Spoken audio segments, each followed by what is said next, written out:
मेहनत की सफलता। हालांकि उसके बचपन से इच्छा थी कि वो बहुत ज़्यादा पैसे कमाए।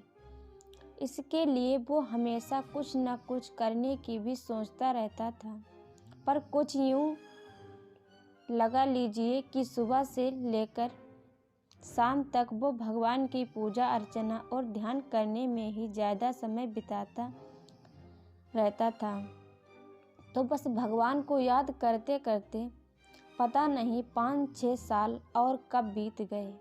हालांकि भगवान का ध्यान करना और उन पर विश्वास करना कोई बुरी बात नहीं है, पर रामपाल इतने सालों में ऐसा करते करते बहुत ही ज़्यादा आलसी हो चुका था। अब चूँकि कमाने की उम्र निकली जा रही थी, तो उसे इस बात की ज़्यादा चिंता होने लगी। अमीर तो वो बनना चाहता ही था, उसके लिए कुछ करना भी चाहता था, पर बस अपनी पूजा अर्चना के चक्कर में कोई भी काम शुरू नहीं कर पा रहा था। ऊपर से उस पर आलस इस कदर हावी हो गया था कि वो सिर्फ योजनाएं बनाता था, उसकी शुरुआत नहीं करता था। जैसे जैसे समय बीतता गया, उसको अपने जीवन और भविष्य के बारे में और ज़्यादा चिंता होने लगी कि अब सब कैसे होगा। एक दिन रात के समय सोते सोते उसने फैसला किया कि वो पिछले 10-15 साल से भगवान की पूजा अर्चना कर रहा है, इसलिए अब भगवान से ही पैसे मांगूंगा। उसे अपने भगवान पर पूरा विश्वास था। उसे यकीन था कि इतने सालों से वो भगवान को याद कर रहा है, तो भगवान उनकी ज़रूर सुनेंगे।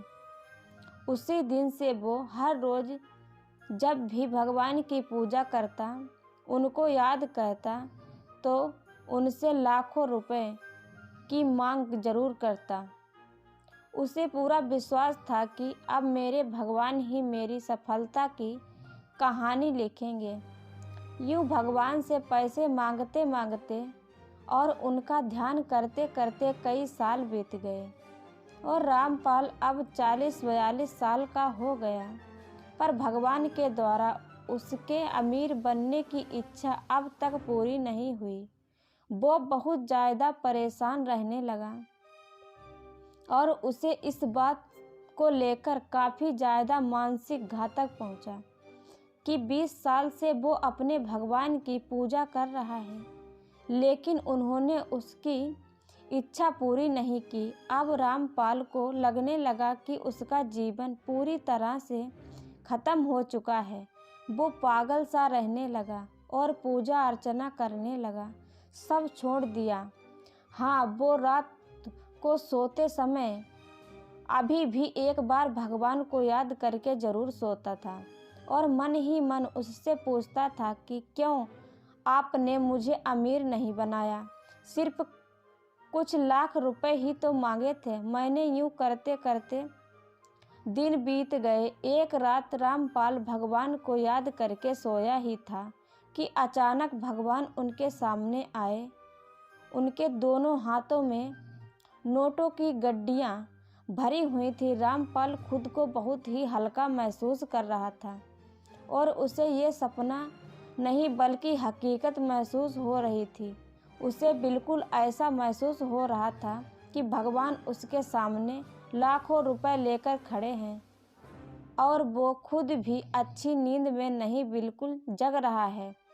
रामपाल बहुत ही खुश हुआ और उसने रुपयों की और अपने हाथ बढ़ाने चाहे, लेकिन ये क्या, रामपाल अपने हाथ ही नहीं उठा पा रहा था। उसने लाख कोशिश की पर अपने हाथों को उठाकर आगे नहीं बढ़ा पाया।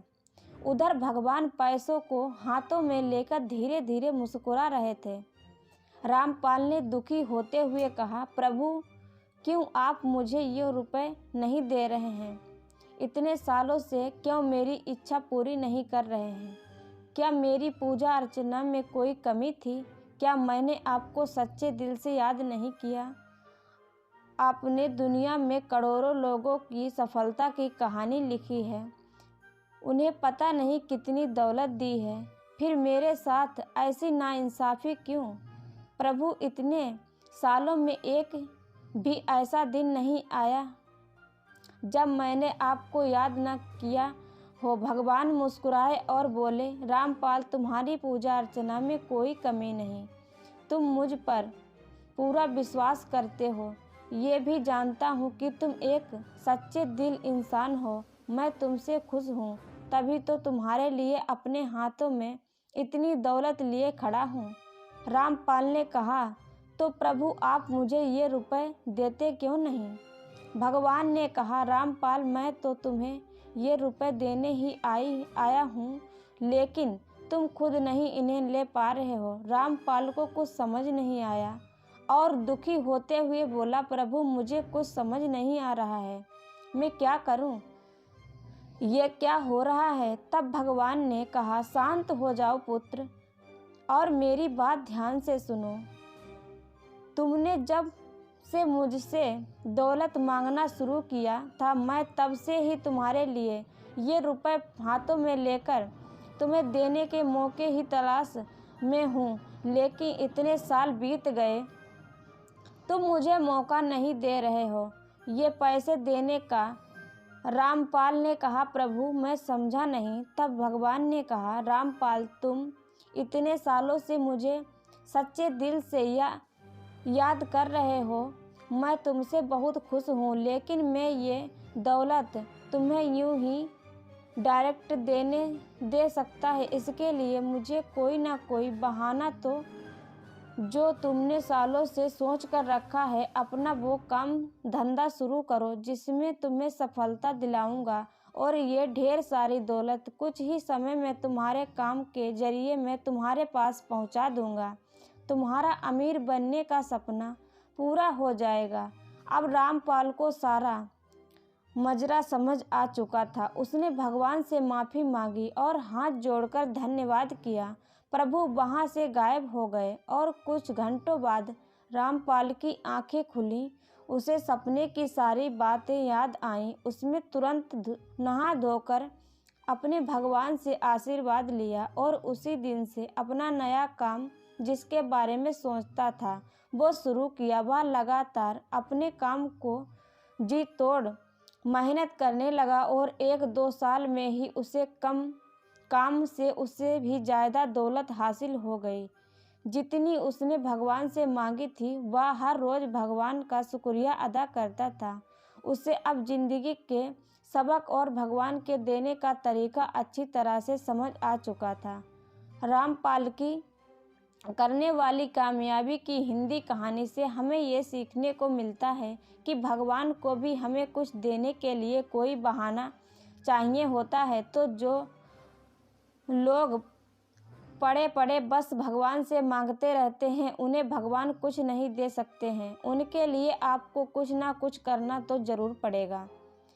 भगवान में विश्वास करना अच्छी बात है, उन्हें याद करना चाहिए, लेकिन अगर आप भगवान से कुछ मांगना चाहते हैं तो उसके लिए कड़ी मेहनत ज़रूर करें और भगवान को जरिया दें, तभी प्रभु आपको दे पाएंगे।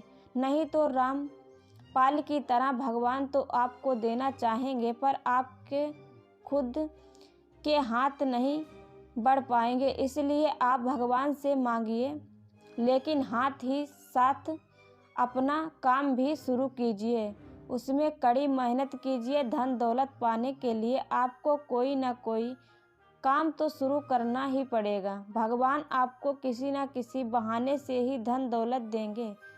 कुछ करेंगे ही नहीं तो भगवान आपको कुछ नहीं दे पाएंगे।